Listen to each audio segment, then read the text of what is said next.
Meus pais me expulsaram de casa e me colocaram para morar em uma van. Precisamos gastar menos para pagar a faculdade do seu irmão. Mas anos depois, eles viram a mesma van na frente de uma mansão.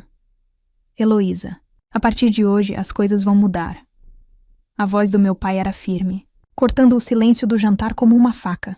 Ele não olhava para mim, mas para o seu prato, como se a comida fosse mais interessante do que a bomba que estava prestes a jogar na minha vida. Minha mãe estava ao seu lado, quieta, os olhos baixos. Ela remexia no arroz com o garfo, sem levar nada à boca. Do outro lado da mesa, meu irmão, Ricardo, parecia desconfortável, mas não surpreso. Aquilo me gelou por dentro. Ele já sabia. Todos sabiam, menos eu. Mudar como? E perguntei, a voz saindo mais fraca do que eu gostaria. Um pressentimento horrível começou a subir pela minha garganta. Meu pai finalmente ergueu o olhar. Seus olhos eram frios, práticos. Eram os olhos de um homem que já tinha tomado uma decisão e não via sentido em discuti-la. Você sabe que a faculdade do seu irmão é cara. É uma das melhores do país.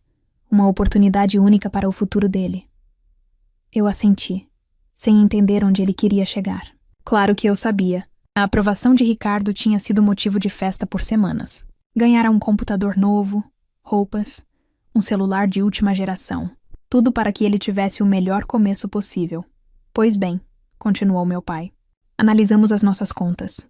Para conseguirmos pagar as mensalidades e todos os custos extras, precisamos cortar despesas. E você, Heloísa, já tem 19 anos. Já é hora de começar a caminhar com as próprias pernas.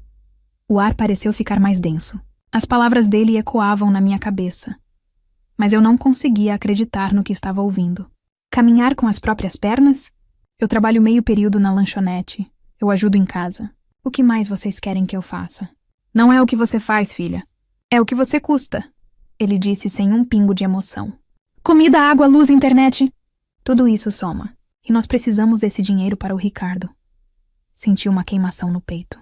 Olhei para meu irmão, que agora encarava o copo d'água como se fosse a coisa mais fascinante do mundo. Ele não me defendia, não dizia uma palavra. Ele, que sempre foi meu companheiro de infância, agora era o motivo pelo qual eu estava sendo descartada. Eu era um custo, um obstáculo para o sonho dele. Então é isso? Minha voz tremeu de raiva e incredulidade. Vocês estão me expulsando de casa para pagar a faculdade dele? Não use essa palavra, minha mãe sussurrou, finalmente falando alguma coisa. Não é uma expulsão, é uma reorganização. E nós não vamos te deixar na rua. Foi quando meu pai empurrou um pequeno molho de chaves sobre a mesa. Elas deslizaram pela madeira e pararam perto do meu prato. Eram 2 chaves, presas a um chaveiro de plástico desgastado. O que é isso? Perguntei. É a sua nova moradia, disse meu pai. A van velha que está no quintal? Mandei consertar o motor. Funciona bem. Dentro dela, você não paga aluguel, não paga conta de luz, não paga nada. É a solução perfeita. Você terá sua independência e nós teremos o dinheiro que precisamos. A solução perfeita. Olhei para as chaves, depois para o rosto deles. A van. Aquele monte de lata velha e enferrujada que usávamos para levar entulho embora. Aquele era o lugar que eles achavam que eu merecia. Um veículo apertado, frio e sem banheiro, enquanto meu irmão teria um quarto confortável, comida na mesa e todo o apoio do mundo. A traição era tão profunda que me deixou sem ar.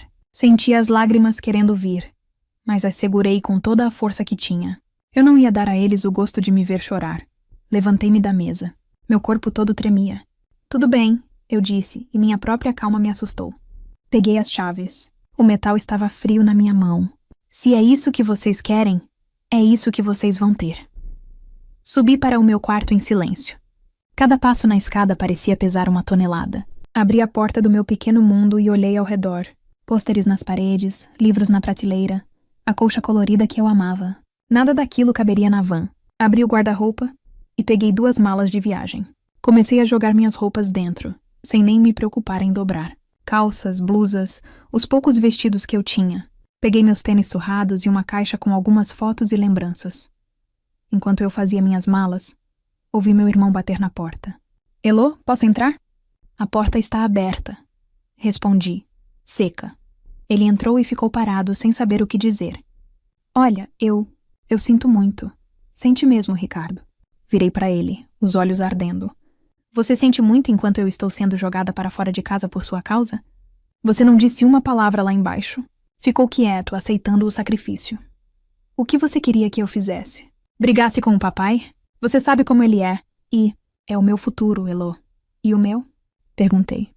O meu futuro não importa? Eu também tinha sonhos, sabia? Talvez não uma faculdade chique, mas eu tinha planos. Agora meu plano é descobrir onde vou estacionar para dormir sem ser assaltada. Ele não respondeu. Apenas ficou ali, um monumento à culpa e ao privilégio. Fechei as malas e as arrastei para fora do quarto. Desci as escadas e passei por meus pais na sala. Eles assistiam à televisão como se fosse uma noite qualquer.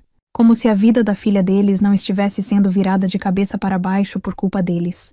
Não me despedi. Apenas abri a porta da frente e saí. A van estava lá, no canto escuro do quintal. Parecia ainda maior e mais assustadora à noite. Abri a porta lateral com um rangido alto e joguei minhas malas para dentro. O cheiro de mofo e ferrugem me atingiu em cheio. Sentei no banco do motorista que estava rasgado e desconfortável. Girei a chave na ignição. O motor tossiu, engasgou e, por um milagre, pegou. Enquanto eu manobrava para sair da garagem, olhei uma última vez para a casa iluminada. A casa onde eu nasci, onde dei meus primeiros passos, onde guardava todas as minhas memórias. Agora, era apenas um lugar que não me queria mais. Dirigi sem rumo por horas, até encontrar uma rua silenciosa e mal iluminada, perto de um parque industrial. Estacionei debaixo de uma árvore e desliguei o motor. O silêncio dentro da van era ensurdecedor. Lá fora, a cidade continuava indiferente à minha dor. Abracei meus joelhos e finalmente deixei as lágrimas caírem. Chorei de tristeza, de raiva, de solidão. Chorei pela família que eu achava que tinha e pela garota ingênua que eu era até poucas horas atrás. Mas no meio daquela escuridão fria, uma pequena chama se acendeu dentro de mim. Uma faísca de pura teimosia. Eles achavam que tinham me quebrado? Achavam que eu ia desistir e desaparecer? Estavam muito enganados. Enxuguei as lágrimas com as costas da mão e olhei para o meu reflexo no retrovisor. Eu estava acabada, mas meus olhos brilhavam com uma nova determinação. Eles iriam se arrepender. Um dia, eles iriam olhar para trás e entender o que fizeram. E eu faria questão de mostrar a eles, não com palavras, mas com a minha vida, o valor da filha que eles jogaram fora como lixo. Aquela noite não era o meu fim. Era apenas o começo. As primeiras semanas foram as mais difíceis da minha vida. A determinação que senti na primeira noite era como o motor da van. Às vezes pegava de primeira, mas na maioria das manhãs frias, ela teimava em falhar. Viver num carro não é como nos filmes bonitos que a gente vê por aí. É brutal. A primeira coisa que aprendi é que a vida sobre rodas gira em torno de coisas que as pessoas normais nem pensam. Onde vou usar o banheiro? Onde vou tomar um banho? Onde posso estacionar sem que batam na minha janela no meio da noite? Os postos de gasolina 24 horas viraram meus melhores amigos. Eu usava os banheiros para me lavar como podia, escovar os dentes e encher garrafas de água. Algumas vezes por semana, eu pagava uma taxa barata num chuveiro de caminhoneiros na beira da estrada. A humilhação de entrar ali, com minha toalha e sabonete na mão, era imensa, mas a sensação da água quente na pele me fazia sentir humana de novo, nem que fosse por 10 minutos. Para comer, eu vivia de pão, macarrão instantâneo que eu cozinhava num fogareiro de acampamento, e frutas baratas que comprava na feira no fim do dia, quando os preços caíam. O dinheiro era meu maior inimigo. Consegui alguns trabalhos temporários, desses que pagam no fim do dia. Lavei pratos num restaurante até minhas mãos ficarem enrugadas e doloridas. Entreguei panfletos na rua sob um sol escaldante, recebendo mais nãos e olhares de desprezo do que um sim. Cada moeda que eu ganhava ia direto para o tanque de gasolina da van ou para a próxima refeição. Era um ciclo de sobrevivência que não me deixava tempo ou energia para pensar no futuro. Em uma noite particularmente fria, depois de um dia exaustivo limpando mesas numa cafeteria, eu estava sentada no escuro da van, enrolada no único cobertor que eu tinha. O dinheiro do dia mal tinha dado para a gasolina. A solidão era esmagadora. Pensei em ligar para os meus pais, em engolir meu orgulho e pedir para voltar. Mas a imagem do rosto frio do meu pai e do silêncio cúmplice da minha mãe me deteve. Não, eu não podia dar esse braço a torcer.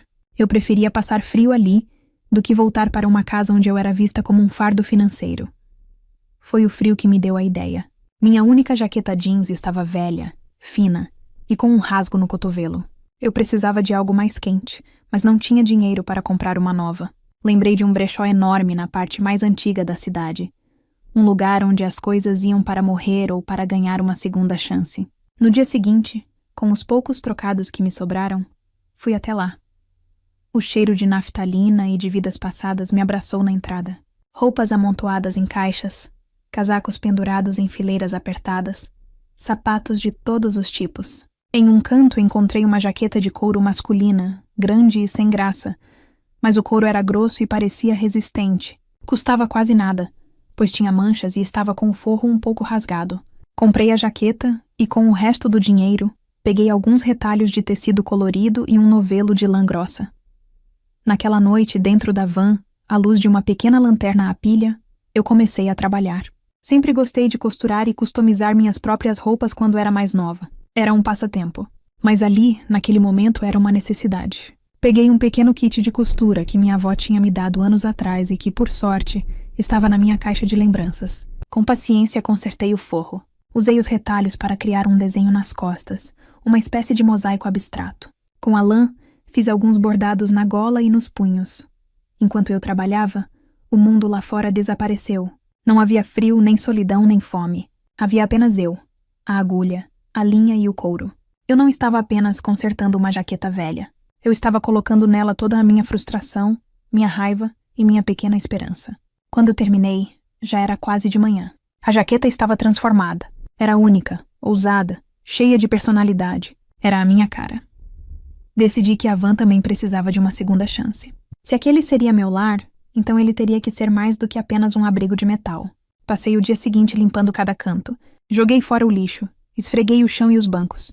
Com o dinheiro que ganhei entregando mais panfletos, comprei pregos pequenos, luzes de fada à pilha e alguns caixotes de madeira na feira. Preguei os caixotes na parede da van para servirem de prateleiras. Pendurei as luzes no teto, o que deu ao ambiente uma luz quente e aconchegante à noite. Transformei o fundo da van, onde eu dormia, no meu pequeno ateliê. Aquele lugar deixou de ser minha prisão e começou a se parecer com um refúgio. No fim de semana, vesti minha jaqueta nova e fui a uma feira de artesanato no centro.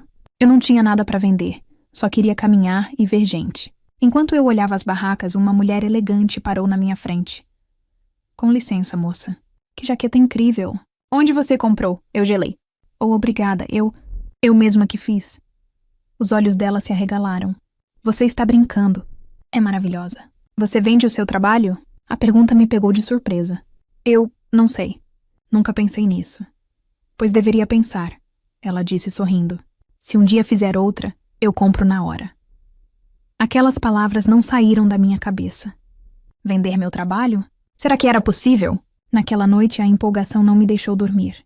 No dia seguinte, voltei ao mesmo brechó e comprei mais 2 jaquetas jeans e uma camisa xadrez. Passei os dias seguintes trabalhando nelas, derramando toda a minha criatividade. Quando as 3 peças estavam prontas, tomei uma decisão ousada. No sábado, estacionei a van perto da mesma feira numa rua movimentada. Abri a porta lateral, pendurei as 3 peças em cabides do lado de fora e coloquei um pequeno banquinho para me sentar. Meu coração batia tão forte que parecia que ia sair pela boca. Eu me sentia completamente exposta, ridícula. As pessoas passavam, olhavam de relance e seguiam em frente. As horas foram passando e o desânimo começou a bater. Quando eu já estava pronta para desistir e ir embora, uma garota jovem de cabelo colorido parou e ficou olhando para uma das jaquetas jeans. Uau, que legal. Foi você que fez? Ela perguntou. Sim, fui eu, respondi, tentando parecer confiante. Ela experimentou a jaqueta e se olhou no espelho lateral da van. Um sorriso enorme se abriu em seu rosto. Eu amei, quanto custa? Eu não tinha a menor ideia. Falei o primeiro preço que veio à cabeça, um valor que para mim parecia justo pelo trabalho, mas que eu tinha certeza que ela acharia caro. Fechado, ela disse sem hesitar. Ela tirou o dinheiro da carteira e me entregou as notas. Eu segurei aquele dinheiro na mão e uma onda de emoção me invadiu. Não era o dinheiro do meu pai. Não era o troco de um trabalho que eu odiava. Era o meu dinheiro. Ganho com o meu talento, com algo que eu criei com as minhas próprias mãos. Era a primeira vez em muito tempo que eu sentia orgulho de mim mesma. Naquela noite, usei o dinheiro para comprar comida de verdade. Enquanto eu comia, tive outra ideia. Peguei meu celular, que vivia com a bateria no fim, e abri um aplicativo de fotos. Criei uma página nova. Tirei a melhor foto que consegui das 2 peças que restaram, usando a luz aconchegante da van como cenário. Escrevi uma pequena descrição e postei. Foi um passo no escuro. Mas pela primeira vez desde que saí de casa, eu não estava apenas sobrevivendo. Eu estava começando a construir algo meu. A primeira venda foi como a primeira chuva depois de uma longa seca.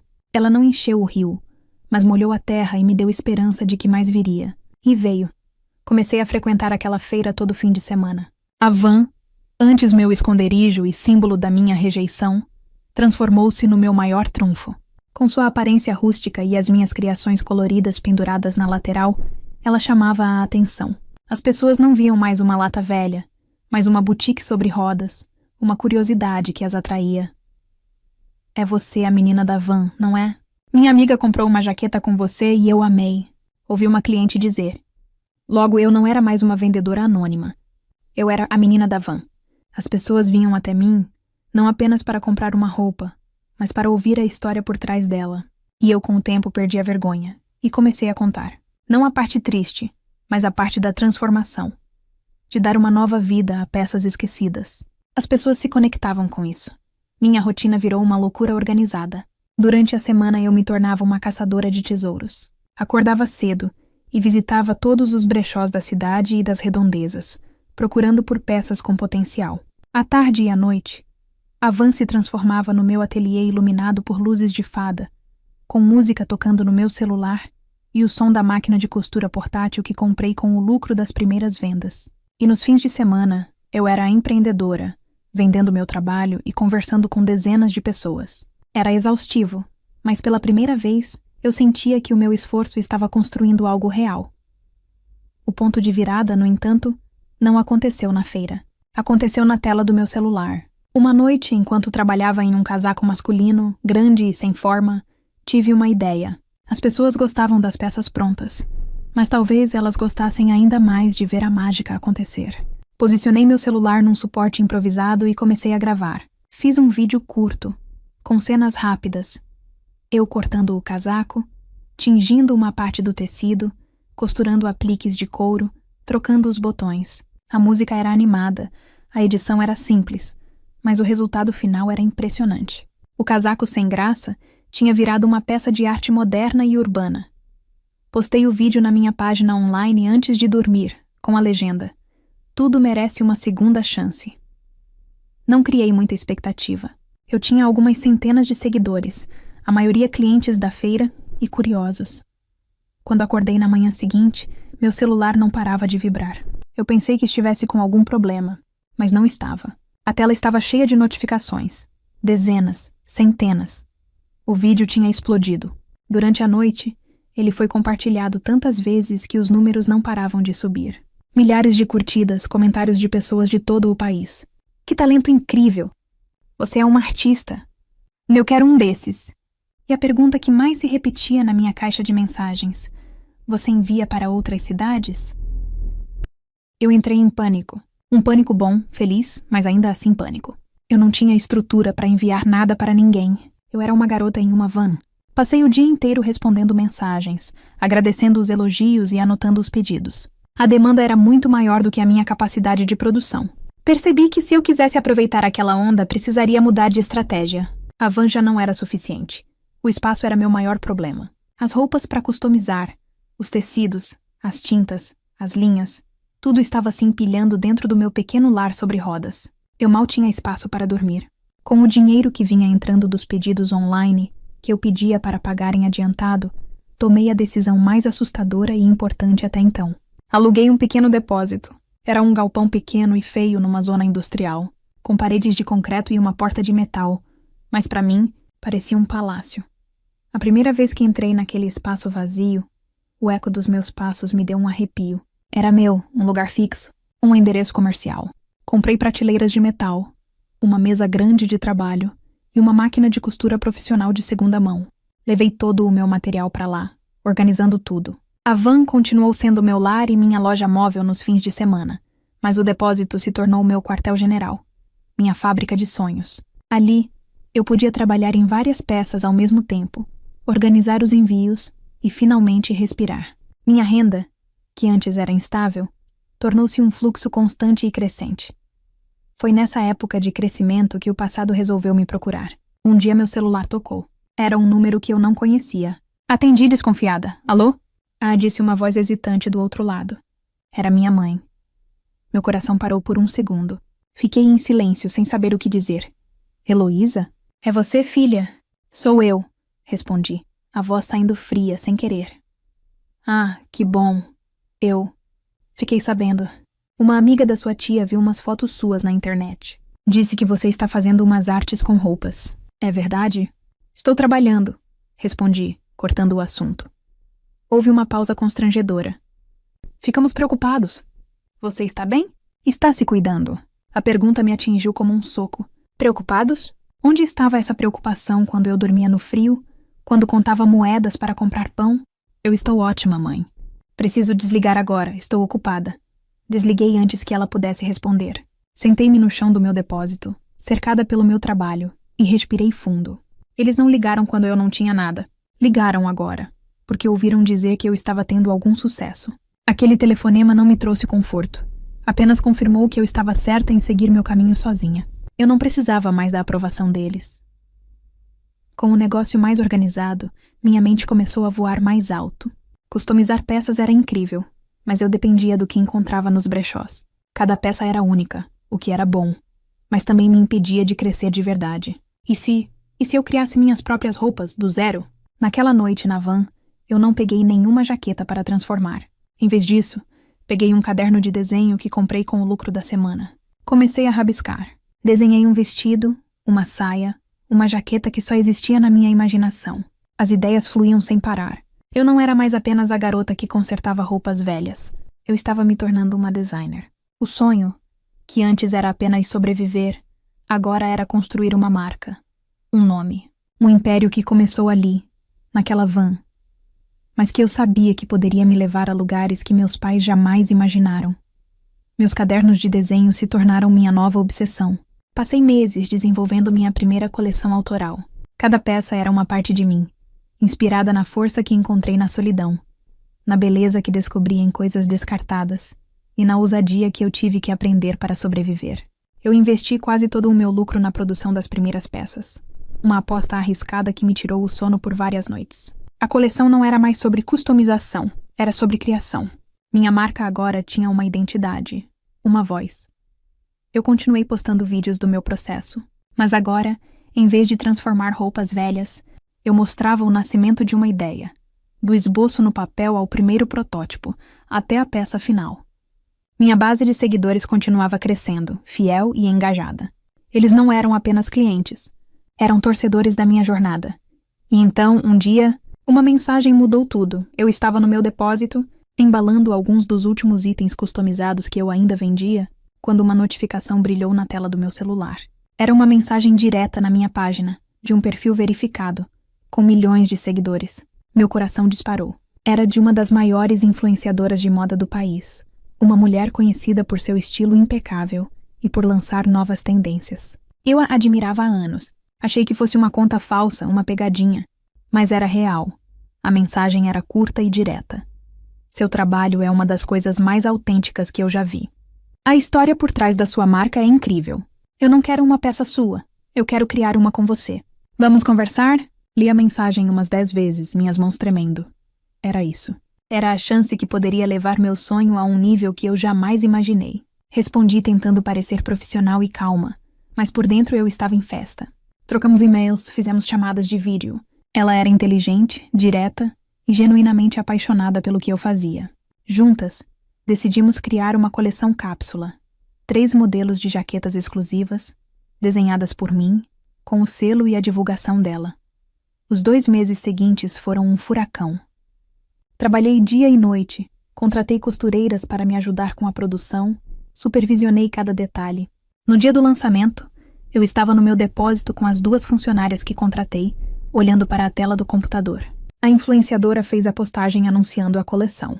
Em segundos, o site da minha loja travou com o volume de acessos. Quando finalmente voltou ao ar, 5 minutos depois, um contador na tela mostrava o estoque. As peças estavam se esgotando na velocidade da luz. Em menos de 1 hora, tudo tinha sido vendido. Tudo. Nós 3 gritamos e nos abraçamos no meio do depósito. Eu chorei. Chorei de alívio, de alegria, de gratidão.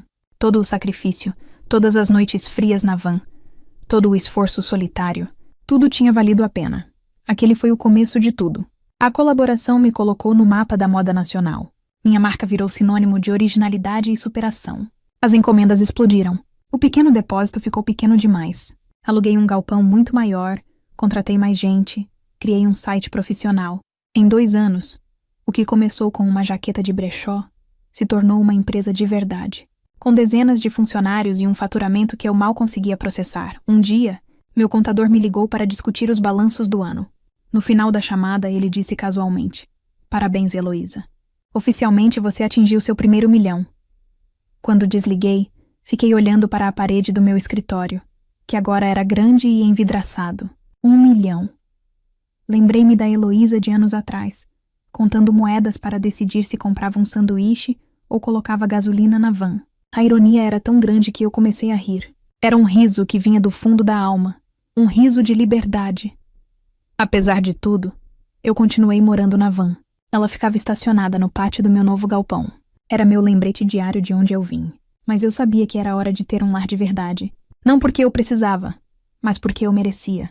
E eu não queria uma casa qualquer. Eu queria um símbolo. Passei meses procurando. Visitei apartamentos de luxo, casas modernas, mas nada parecia certo. Até que um corretor me mostrou uma propriedade no bairro mais nobre da cidade. O tipo de bairro que meus pais mencionavam em sussurros. O lugar onde os vencedores moravam. A casa era uma obra de arte, com paredes de vidro, um jardim que parecia um oásis e uma arquitetura imponente. Quando pisei na sala e vi a vista da cidade através da janela gigante, eu soube. Era aqui. Fechei o negócio na mesma semana. No dia em que recebi as chaves, não chamei um caminhão de mudança. A casa estava vazia, silenciosa, esperando para ser preenchida. Mas antes de qualquer móvel, de qualquer decoração, eu tinha uma coisa para fazer. Voltei para o galpão, entrei na minha velha e fiel van e a liguei. O motor ainda tossia antes de pegar. O cheiro de mofo ainda estava lá. Dirigi pelas ruas largas e arborizadas do meu novo bairro. Os porteiros dos prédios chiques me olhavam com estranheza. Um carro de luxo passou por mim, e o motorista balançou a cabeça com pena ou desprezo. Eu não saberia dizer. Eu não me importei. Cheguei em frente à minha nova casa. A mansão brilhava sob o sol da tarde. Com cuidado, manobrei a van e a estacionei bem na entrada principal, no lugar de honra da garagem aberta. O contraste era quase cômico, o monte de lata enferrujada e a obra-prima da arquitetura moderna. Meu passado e meu presente, lado a lado. Saí da van e olhei para a cena. Um sentimento de paz me invadiu. O ciclo estava completo. Aquela van não era mais minha vergonha. Era minha medalha. Entrei na casa vazia, sentei no chão de mármore frio da sala e peguei meu celular. Criei um grupo de mensagens com 3 pessoas. Meu pai, minha mãe e meu irmão. Respirei fundo e digitei uma única mensagem. Sem emojis, sem exclamações, apenas palavras simples. Gostaria de convidar vocês para um jantar de comemoração no próximo sábado, às 8 da noite. A presença de vocês é muito importante para mim. O endereço é este. Copiei e colei o endereço da mansão. O endereço que para eles não faria o menor sentido. Enviei a mensagem e coloquei o celular no chão, com a tela virada para baixo. O convite estava feito. O palco estava montado. Agora, era só esperar. No sábado à noite, a casa estava silenciosa. Eu não tinha contratado ninguém para servir o jantar. A comida estava sendo mantida quente na cozinha e a mesa estava posta para 4 pessoas. Eu queria que aquele momento fosse apenas nosso, sem estranhos. Do janelão da sala, eu vi o carro simples deles se aproximando pela rua larga e bem iluminada. Eles andavam devagar, procurando o número, provavelmente achando que o navegador os tinha levado ao lugar errado. Então, o carro parou. As luzes dos faróis iluminaram a van estacionada em frente à entrada. Vi as silhuetas deles dentro do carro, imóveis por um longo momento. Pude imaginar a confusão, o choque, a descrença. Meu pai saindo do carro, andando até a placa com o número da casa e depois olhando para a van e de volta para a mansão. Minha mãe com a mão na boca. Ricardo, apenas olhando, a peça final do quebra-cabeça se encaixando em sua mente. Eu abri a porta antes que eles tivessem a chance de tocar a campainha. Boa noite, eu disse, com a voz calma. Entrem, por favor. Eles me olharam como se eu fosse um fantasma. Estavam mais velhos. Havia mais fios de cabelo branco na cabeça do meu pai. Mais linhas de preocupação no rosto da minha mãe. Ricardo parecia cansado, a vida adulta pesando em seus ombros. Eles entraram em silêncio, os olhos arregalados, tentando absorver o tamanho da sala, o pé direito alto, o chão de mármore, os móveis de design que eu tinha escolhido a dedo.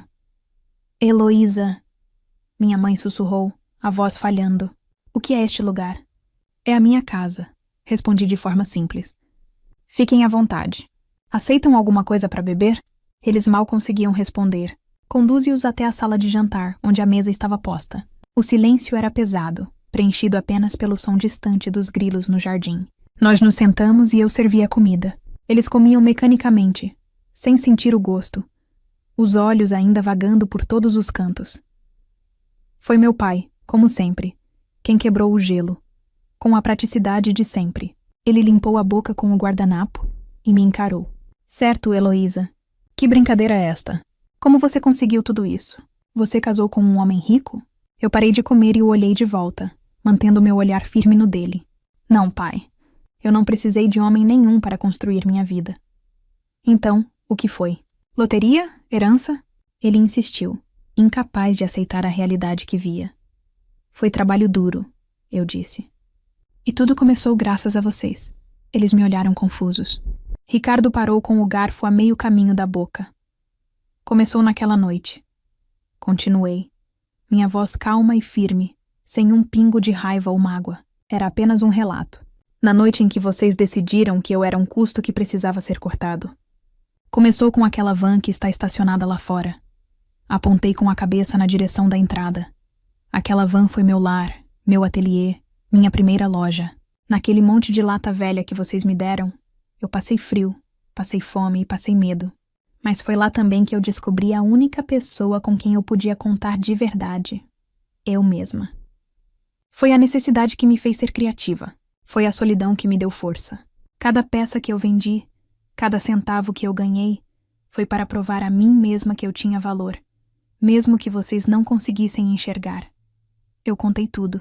As noites no posto de gasolina, os trabalhos temporários, a primeira jaqueta, o vídeo que viralizou, o depósito, a empresa crescendo.